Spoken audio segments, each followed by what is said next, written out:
G'day guys! Kamusta kayo lahat? How are you today? This is your Ate Mary and welcome back to my channel. In today's vlog, we're doing some sit-down video and I'm very much excited to share it with you because this is such a good news.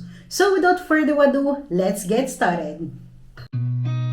I've seen a lot of change, been through a lot of pain. Some things are not the same as they were a year ago, but all will be okay.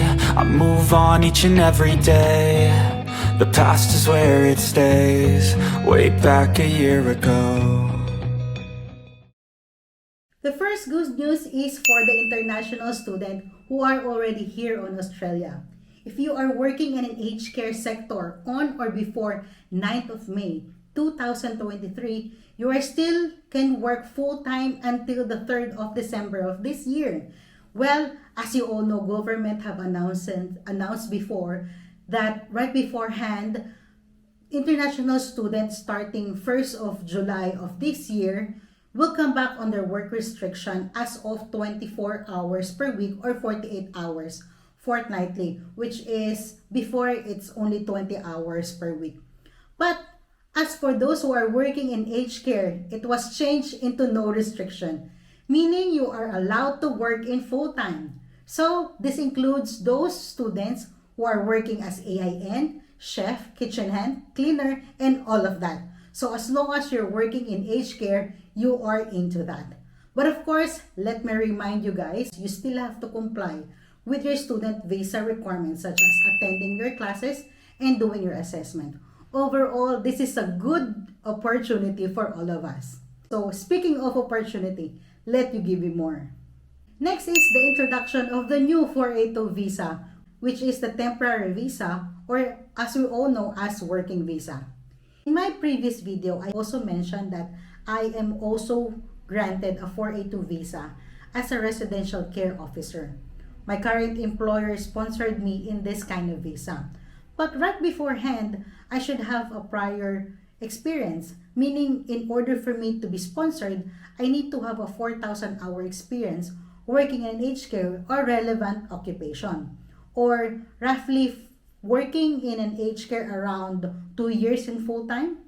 Aside from this, we are required to have Certificate 3 in aged care plus English test.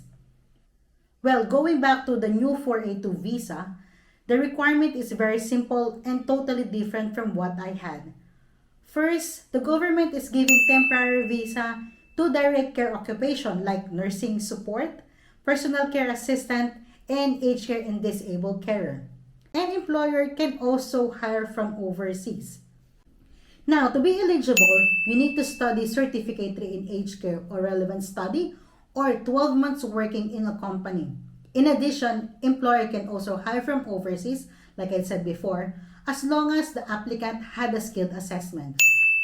English test is also required, but you need to have 5 band overall or 4.5 band for community setting. And for your salary, you must be at $51,000 AUD or according to the Australian market salary rate. And last but not the least, so after working in 2 years, you are now eligible to apply for 486 visa or the employer nomination scheme for permanent residency. Yes, you heard it right. Working in aged care has a permanent pathway to permanent residency. So if you are eligible to this visa, try to reach out with your employer as soon as possible. Actually, this news is all contrary to my vlog about aged care na wala talaga siyang PR pathway noon. Unless if you are working or you want to pursue nursing. Pero at least may option na tayo. Although nursing is really in demand here in Australia. And of course, it's a good chance, Pero as we all know, alam nyo naman from my previous vlog na when you're working in this kind of industry, buhay na kayo. Alam nyo na ito'y nagbuhay sa akin when I was still on student visa. Kaya it's good to know na may PR pathway na tayo. Okay, disclaimer lang guys. I'm not a recruiter. I'm just here to give you an idea about the migration update or migration news. I'm not offering any job. And if you like to speak about your visa, it's always good idea to consult a migrant lawyer or agent. So, if you find these videos useful, please like and share, and don't forget to subscribe. I hope to see you again on my next one. Have a great day, everyone, and stay safe. Bye-bye!